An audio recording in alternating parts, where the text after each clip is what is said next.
Did you have childhood fantasies? I'm sure that yes, and you dreamed of making them come true. But if someone has a dream of becoming a policeman or buying a car, then my wife had a slightly different fantasy. The embodiment of my wife's childhood fantasy lay through betrayal and the destruction of our strong marriage. This is madness. As I was in the middle of disposing of the barbecue leftovers, a sudden halt interrupted my movement. A sensation prickled the hairs on my neck, and a chill reminiscent of déjà vu swept over me. This peculiar feeling wasn't new. It accompanied every déjà vu moment I experienced. This instance felt like a variation of those occurrences, a phenomenon I humorously dubbed déjà vu, the strong sense that I'd dealt with this crap before. Pausing, I pondered over this sense of familiarity. It was the second gathering organized by my wife Penny for her new colleagues since her promotion 3 months prior. Technically, she still had a month left of probation, but with her abilities that seemed more like a formality. At least now, she didn't have to endure all that tiresome traveling. The attendees comprised Penny's fellow supervisors from Halifax Industries, along with their significant others. I wasn't fond of them, but one had to fulfill their marital obligations for the sake of harmony, didn't one? I attempted to dissuade Penny from attending this particular social event, but she insisted. I never quite grasped the reasoning behind it, but these individuals had somehow contributed to her career, and she felt obligated to express her gratitude. Throughout the barbecue, I kept to myself, quietly cooking steaks and sipping beer while they boasted about themselves. Once everyone had indulged, I graciously tidied up while Penny played the role of hostess. So, what was triggering my internal alarms? It was the uproar inside as all the partners of Penny's colleagues bid their farewells and headed off for a girls' night out. I knew well enough that none of them would bother to thank their host, arrogant to the core, every one of them. This would leave Penny alone with her 5 male co-workers. Again. I tried to recall how long this ordeal had lasted the last time after the wives departed for their girly time, but couldn't. All I could remember from the previous barbecue we hosted was waking up the next day feeling groggy in bed. Well, I did go pretty hard on the tequila last time. After securing the lid on the bin, I glanced up. From my vantage point, I could peer into the well-lit living room. What caught my attention was peculiar enough to raise the hairs on the back of my neck.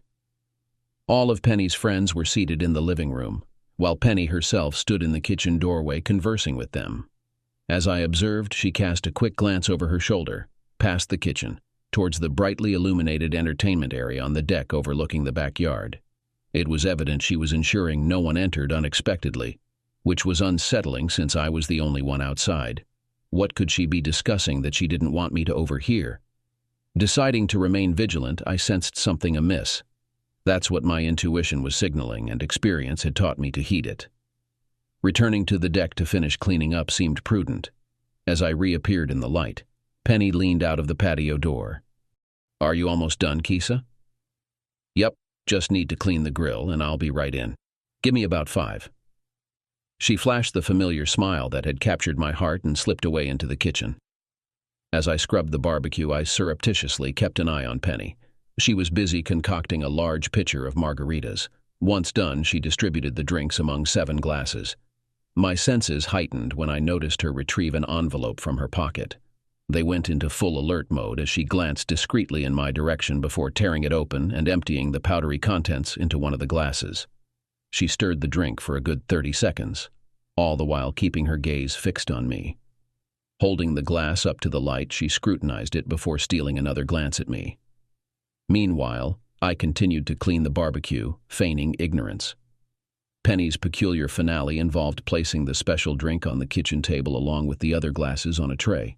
I desperately hoped that the special drink was intended for one of her co-workers who had angered her and was about to fall victim to the old laxative prank.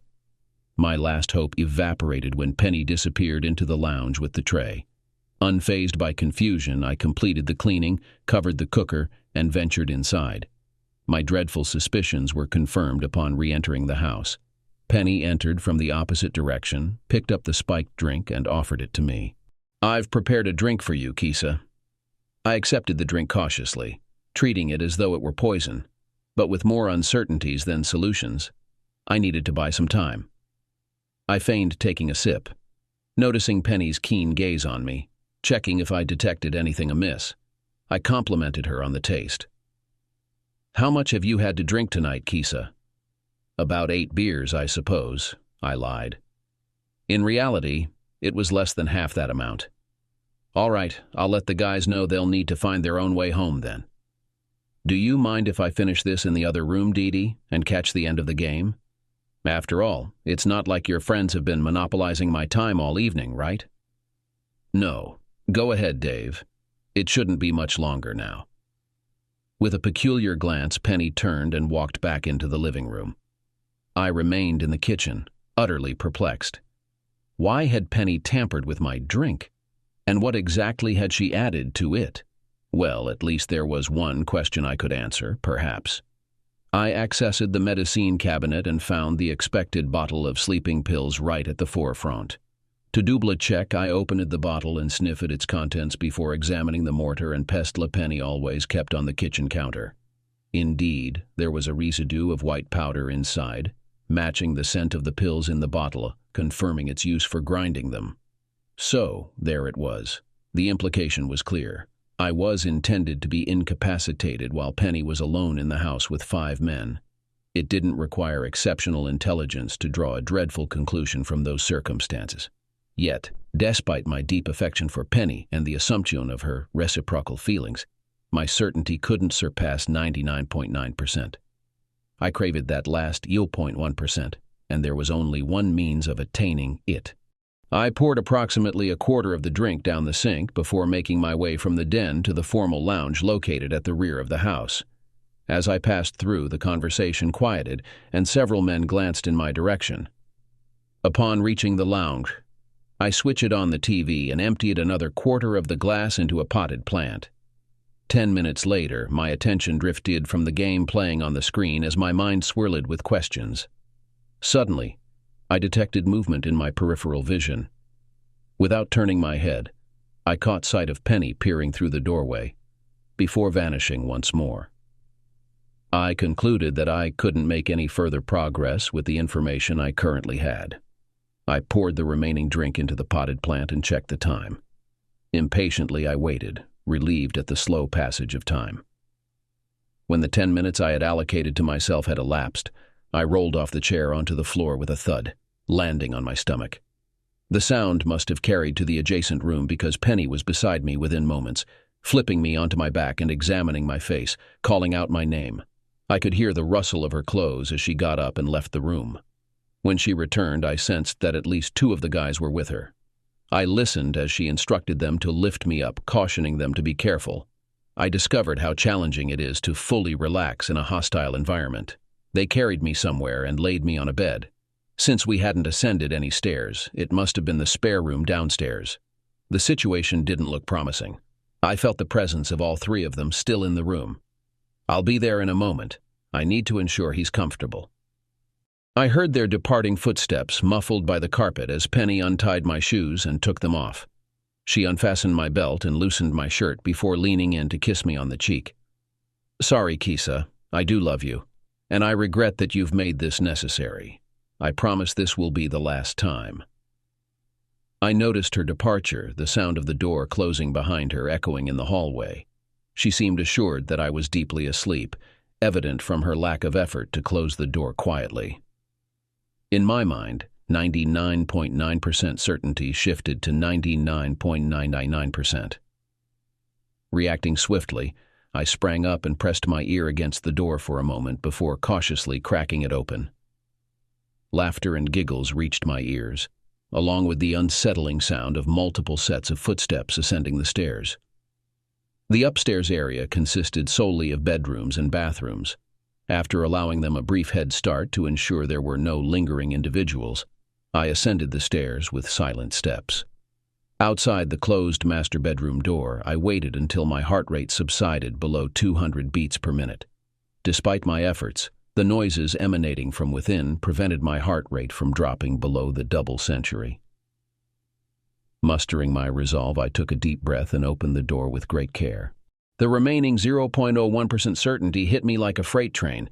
It felt as though it mocked my affection for Penny as it passed by in a blur. They say that love fades gradually. To that, I say nonsense. Through the hole, I could watch Penny having fun with a man in bed. At this time, other men were standing nearby and watching this. She cheated on me and she commented on all this. It was obvious that she liked it. In my hurry to return downstairs, I left the door slightly open. I dashed into the kitchen and vomited into the sink. After wiping my mouth, I entered the living room, feeling like a zombie. Without realizing it, I had opened my gun safe and held my snub-nosed .38. The sensation of the cold metal against my sweaty palms brought me back to reality. Was my wife worth killing for? Absolutely. Was she worth dying for? Getting life in prison for? Not anymore. Some rationality crept back in. Confronting the partygoers upstairs with a gun would likely lead to uncontrollable anger. Yet facing them without a weapon might result in injury. Neither option was acceptable. There had to be a third way, one that inflicted pain on the 5 jerks and the promiscuous woman upstairs, while ensuring my freedom. Collapsing onto the couch, I struggled to make sense of it all. 7 years ago, I encountered Penny, also known as Dee Dee, in a rather tense situation. While driving down a serene country road, I noticed 2 parked cars. As I zoomed past, I caught sight of a petite girl surrounded by 3 men, wearing a worried expression. Even now, I can't quite pinpoint what prompted my actions. Perhaps it was just intuition, but something about the scene seemed off. I made a quick decision to turn back. 2 of the men approached my car, insisting that everything was fine. However, the girl still appeared visibly distressed, so I disregarded them and approached her instead. As I inquired about her well-being, she unexpectedly moved closer to me, clearly seeking protection. She explained that she had run out of fuel, her phone was dead, and the men had stopped when they saw her stranded on the roadside. Despite realizing the potential danger, I assured the men that I would take care of the situation, prompting them to exchange knowing glances before hastily driving off in their car. Both of us trembled like leaves as we watched them depart. To cut a long story short, I offered her a ride to the nearest gas station where we filled a jerry can with fuel before returning to her car. I trailed her home to ensure her safe arrival. Grateful, she insisted I join her for dinner the following evening. 7 months later, we tied the knot. Since then, I've been her Kisa, knight in shining armor, and she's been my Diddy, damsel in distress. Over the next 7 years, my damsel found herself in need of rescue more than a dozen times. It occurred so frequently that I kept a jerry can of fuel prepared in the garage. No amount of explanation, teasing, or scolding could persuade her to monitor the fuel gauge in her car. Until now, I believed we were a happy couple, albeit without children. There had only been one rough patch around 4 months ago when Penny grew distant and moody. When I inquired about her troubles, she expressed her frustration with traveling and mentioned a supervisor position opening at work that she was eager to pursue. I supported her aspirations, thinking that if she traveled less, we could start thinking about starting a family. Were there any clues in our bedtime relationship? Nothing came to mind. Surprisingly, her frequent absences actually kept the relationship going much longer than a typical married honeymoon. When the relationship started to deteriorate, our open and honest communication ensured that sharing fantasies would not be awkward. So about 4 months ago, when she hinted that she wanted her favorite fantasy to become a reality, I quickly stopped it, firmly deciding that I would never agree to her participation. With several men, is it even normal? I felt sick again. Armed with my newfound confidence, I reconsidered my circumstances. 4 months earlier, she had been faced with the prospect of a promotion. It was precisely this promotion that she sought, relying on the support of the current male leaders. For a month, she struggled with the decision, periodically asking me if she should indulge her fantasies. A promotion followed, followed by her desire to express gratitude to those who supported her ascent. It was a very obvious connection. Penny easily achieved two goals with one unpleasant act. This provided an explanation, but could it be justified? No way. Retiring to the kitchen, I poured myself a generous portion of my best Scotch whiskey to symbolically mark the breakup of my marriage. There were no ifs, or buts. The marriage collapsed like a soldier after the firing squad had done its duty. In my mind, a plan took shape. I mulled it over and tested its feasibility. It seemed flawless. I briefly assessed my moral compass. Did her actions, squandering 7 years of my life, justify the most severe retaliation? Damn right they did. I concluded that my conscience wouldn't pose an obstacle. Suddenly, a phone rang, not mine or Penny's. They were both charging on the bench. The sound came from a jacket slung over a kitchen chair. The wallet inside the jacket pocket identified its owner as Mark Smith. I hesitated for 5 minutes, torn between two subplans. Which one would inflict the greatest damage on the largest number of people? Option 1A would dismantle Penny's support system and possibly implicate the 5 individuals. Option 1B would achieve the same, with the added possibility of landing her in serious trouble. I lifted the landline receiver from its base, then retrieved a container of leftover coleslaw from the refrigerator and scooped a generous portion into a bowl. Adding a few drops of Angostura bitters, I watched as the mixture took on a pleasing orange hue. Pocketing 4 sleeping pills from the medicine cabinet, I made my way to the front door and unlocked it. Returning to the kitchen, I placed Penny's and another cell phone I had obtained on the counter.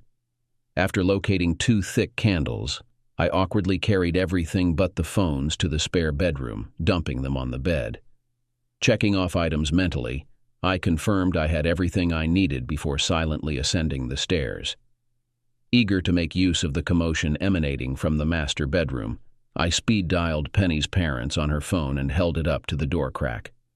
The only uncertainty was whether Penny's father would rush over to investigate the unsettling calls from his daughter's phone or immediately involve the police.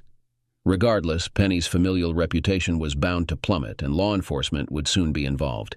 After making 3 calls to Penny's father and satisfied with the outcome, I switched off her phone and took hold of the man's device. Activating the video function, I discreetly widened the crack of the master bedroom door. Among the crowd, I spotted Mr. Smith standing apart, observing. How convenient of him to assist me. With the recording started, I captured everyone's faces except for Mr. Smith's. There were notably clear images of Penny. 30 seconds sufficed. Nobody took notice of me. They were preoccupied. The illusion should be that Mr. Smith was the one filming. Who can predict the actions of an intoxicated, desire-driven man? Gently shutting the door, I descended to the ground floor to return Penny's phone to its charger, switching it back on. Then, utilizing Mr. Smith's phone, soon to be infamous, I forwarded the clip to his entire contact list. I heard 2 other phones beep from different corners of the room. Content that 6 lives were headed towards turmoil, I retreated to the spare bedroom for party eye of the plane. Before proceeding to the next stage, I paused to consider whether I had already administered sufficient punishment. I concluded that I had not. I knew that once the rush of adrenaline subsided, I would experience pain, perhaps indefinitely. Who could say if I would ever love or trust again? Therefore, it seemed only fair that their suffering should also endure indefinitely. Wasn't it the Bible that proclaimed, an eye for an eye?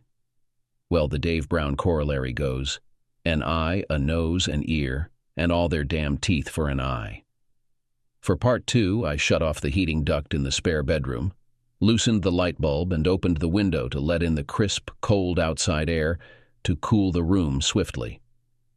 Then I lay on the bed and induced vomiting by thrusting my finger down my throat. Despite gagging, nothing came up.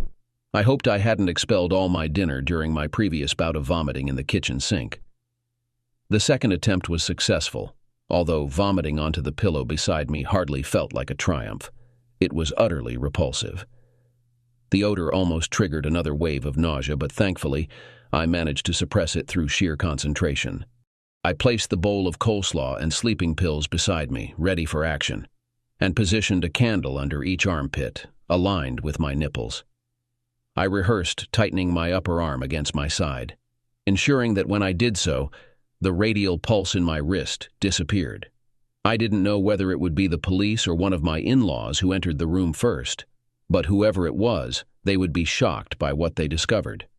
Plenty of well-known individuals had tragically succumbed to asphyxiation on their own vomit, leaving little room for doubt regarding the cause.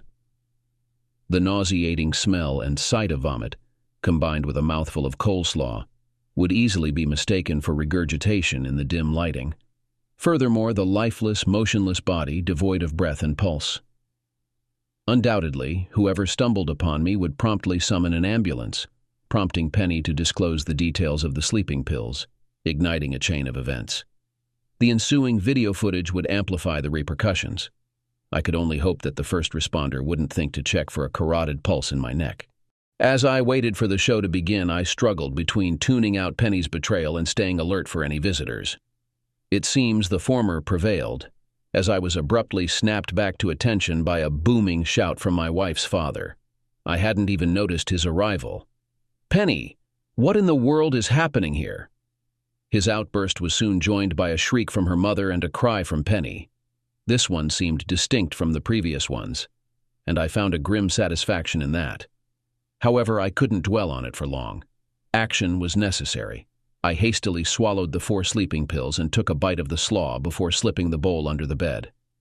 As I did this, I could hear what sounded like a herd of cattle thundering down the stairs, followed by the screeching of several cars speeding off. I was certain that if I were outside, I would have smelled burnt rubber. Finally, in the silence I heard, "You're a damn woman of easy virtue. Where's your husband?" Surprisingly, it was her mother's voice. I couldn't recall ever hearing her curse before. He's away for the night. Well, daughter or not, you can be sure he'll be hearing about this from us. Tell him he's welcome to visit whenever he likes, but you stay away. You're dead to me. To do this is not how we raised you. Come on, Clive. Let's get out of this brothel." As the trio descended the stairs, the intensity of their conversation escalated. It seemed like Penny's parents were rushing down while Penny desperately followed, trying to salvage her oldest and arguably most precious relationship. Soon, Penny's sobs were the only sound piercing the silence until her parents' car departed. Now, I faced a dilemma. I had about 30 minutes before the sleeping pills kicked in. I needed to dispose of the coleslaw before then. I couldn't risk choking on it while asleep. And how would I explain the candles if I woke up in the hospital? That is, assuming anyone even called an ambulance. As I contemplated my dilemma, I heard Penny's cell phone ring loudly in the kitchen. She ignored it initially, but after half a minute it rang again. I heard her footsteps as she passed by my door.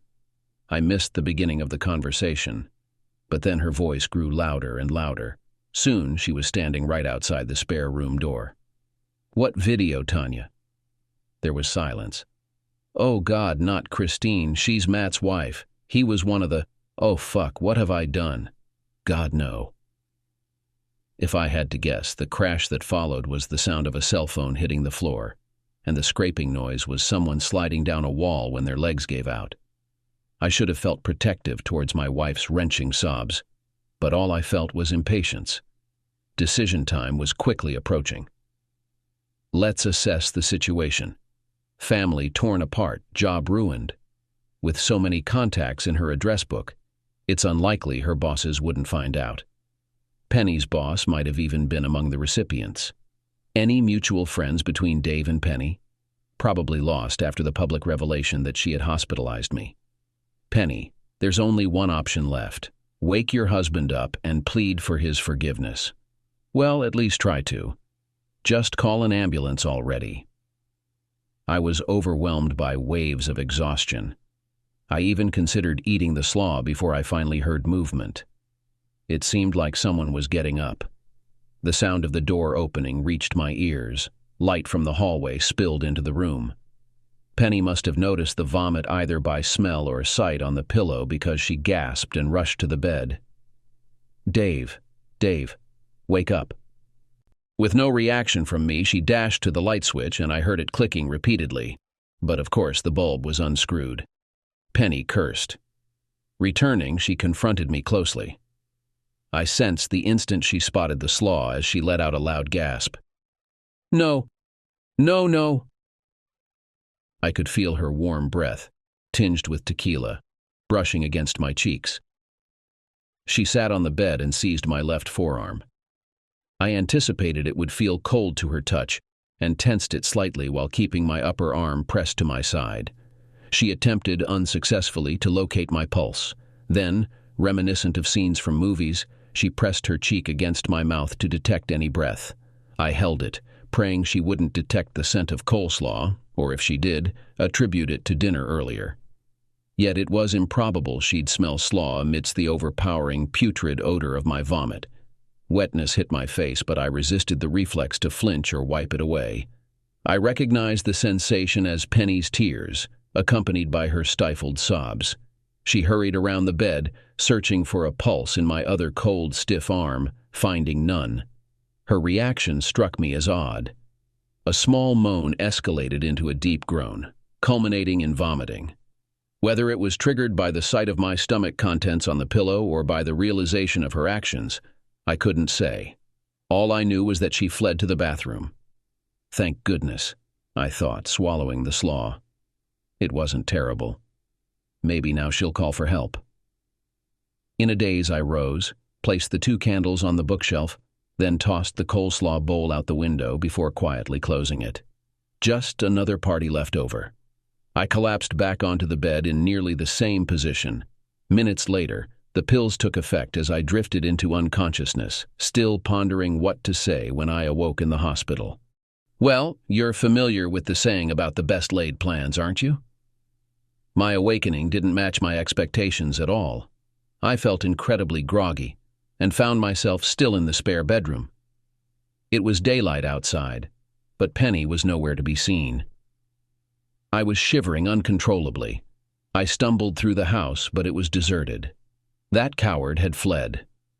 If you want something done right, do it yourself. I decided to call the police non-emergency number, but first I opted to make myself a coffee. Hopefully it would alleviate the pounding headache. Maybe taking 4 sleeping pills was excessive. It wasn't until I sat at the kitchen table that I noticed 4 sheets of paper, filled with Penny's flowery handwriting amidst the remnants of the party. With nothing else to do, I read them. Dear Mom and Dad, I feel it's necessary to clarify what you witnessed tonight. Although I'm embarrassed, I need to be truthful and discuss matters that daughters typically don't share with their parents. Since high school, I've harbored a foolish fantasy. I know it's a common one, but that doesn't justify my actions. I confided in Dave about it, but he made it clear that it could never happen without his approval. Over time, this fantasy has consumed me entirely. 4 months ago, John Clark, one of the supervisors at work, suggested I apply for a promotion. He jokingly remarked that if I could outsmart the other executives, I could secure the position. In Halifax, promotions always involve input from colleagues.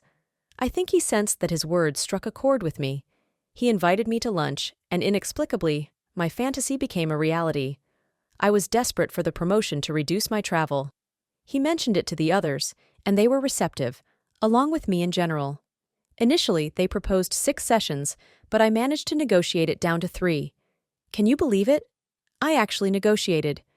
Bitter repulsion lingered in my mouth, leaving an unpleasant flavor. I took a big sip of my coffee and swirled it around. Negotiated it down to 3? Did she anticipate applause for that? 1 session like that was already too much. It just took that one to betray me. Us. They insisted on having at least 1 meeting before supporting me, but I quickly put an end to it. However, they didn't take my word for it. In the end, we made a deal. All the meetings were supposed to take place after I got a promotion, but they wanted to get 1 photo as a guarantee that I would fulfill the terms of the agreement. One evening, John and I stayed at home and he took a picture of me. If I refused, he threatened to distribute the photo, forcing me to resign in disgrace. However, I had a plan. If he ever tried to use the photo to force me into additional sessions, I could blame him for a more dangerous article. Fortunately, This scenario never materialized. 5 people supported me, and I got promoted. A week later, we announced plans to have a holiday lunch, but instead, we met at a motel. Unfortunately, the session was interrupted due to a noise complaint. Her words hit me like a punch to the stomach. Considering the racket she made last night, I could already anticipate the noise complaint. I contemplated ditching the letter, but I had already invested too much effort. What more could she say to inflict additional pain? So, last month we hosted an event at our house, Dave's and mine. The guys arranged for their wives and girlfriends to have a night out after a party at our place. Since Dave rarely travels, John and I decided to slip sleeping pills into Dave's drink so we could have a session while he was unconscious. I think you can fill in the blanks. Tonight was supposed to be the last session. When you found me, Dave was supposed to be asleep in the guest bedroom. I understand what I did to Dave was incredibly wrong. I rationalized it to myself, blaming him for not supporting my aspirations. I also convinced myself that he benefited from the arrangement. The promotion brought us more money and spared me from traveling. I thought it was perfectly acceptable for me to indulge my desires, since it meant nothing more than the realization of my fantasy. Despite this, I continued to give Dave all the love and attention he could desire, and he seemed content with me. Now I see that those were all foolish justifications, and in my desire, I disregarded the danger to Dave, who has now paid the ultimate price for my selfishness. What you witnessed last night was the final instance of me being unfaithful to my husband. I'm not sure if I can bear the guilt of knowing I caused the death of a man who likely once saved my life. Please understand that I deeply regret all my despicable actions, and I apologize for the disgrace I've brought upon my family. I put the letter down, thinking it sounded an awful lot like a farewell. She really had done a runner. I picked up the next sheet of paper. Another letter. To the management and employees of the Halifax Industries. I take full responsibility for my actions and apologize for tarnishing the company's reputation. Concise. I set it atop the letter to her parents and moved on to the next one. To the partners of John and the other individuals. While not entirely my fault, I acknowledge my role in causing harm to your relationships due to my reckless behavior. I offer my sincere apologies. There was one more piece of paper. Who else was she reaching out to? It couldn't be me. She believed me to be deceased, as per the letter to her parents. I was mistaken. To my beloved Dave, my knight in shining armor. You are the man I've cherished since the moment you rescued me years ago, deserving far more than someone as unfaithful as myself. I plan to throw myself at your mercy and beg for your forgiveness in about an hour. I pray you can forgive me so we may remain together forever. Penny. As I read the letter, my tears soaked the already creased third page, revealing the depth of passion and despair within. It was then that I understood Penny's intentions. I pondered which method she might have chosen. She wasn't in any of the rooms downstairs. Despite my unsteady legs, I ascended the stairs quickly, 2 steps at a time. She wasn't in our bedroom, nor in the ensuite or the spare bedroom. With a sinking feeling, I descended the stairs and stepped outside. Opening the door to the separate garage, I was met with a faint haze and the smell of petrol fumes. In the dim light, I spotted Penny's car. Bracing myself against the noxious fumes, I approached, knowing what I would find. A length of hose ran from the exhaust pipe to the cracked-open passenger side window. The engine was silent, and the air reeked of exhaust, indicating it hadn't been running for at least an hour. Opening the driver's door, I found my beloved wife reclined with her eyes closed. Her face tinged with a faint pink hue as my ease adjusted to the darkness. I looked for a pulse on her carotid artery, but I couldn't find anything. Her skin was icy to the touch, which confirmed that she wasn't pretending like me. The lights on the dashboard lit up, indicating that the fuel level indicator was at a dangerously low level. Reality hit me. Penny was gone. I was overcome with guilt. Was I guilty of this? No. Penny made her own choice, which led to this tragic end. She succumbed to her base desires by entering into a relationship with her colleagues. Although I played my part, it was ultimately her decisions that led to the loss of respect from her parents and, probably, friends, the destruction of several marriages and the collapse of her career. Although she also destroyed our marriage and undermined my trust in humanity, I could not completely absolve myself of the blame. Penny's final decision to end all this in order to avoid the consequences of her actions could be seen as an act of cowardice. I stepped back from the car, nearly tripping over something concealed in the darkness when I entered. Glancing down, I spotted my 25-liter jerry can, complete with the spout. Instinctively, I reached for it. Empty. It had been full just last weekend. It seemed Penny had finally mastered the habit of checking her fuel gauge. Having leisurely waited for the police was no longer an option, so I dialed 000.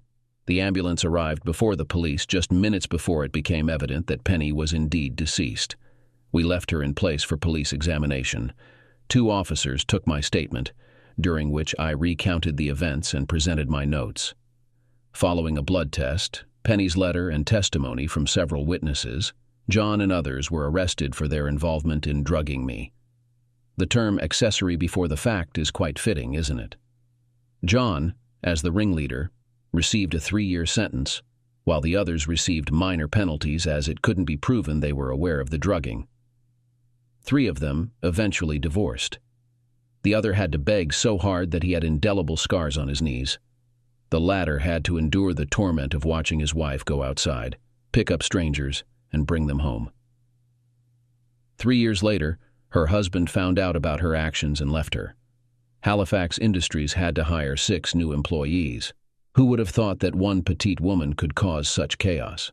Over time, my guilt for causing Penny to suffer lessened, and my anger at her actions towards me increased.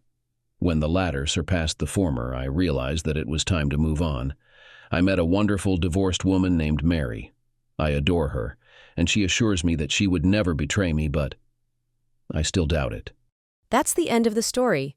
Write your opinion in the comments about this story. It will be interesting for us to read it. Also, do not forget to like and subscribe to our channel so as not to miss new, equally interesting and exciting stories. Good luck!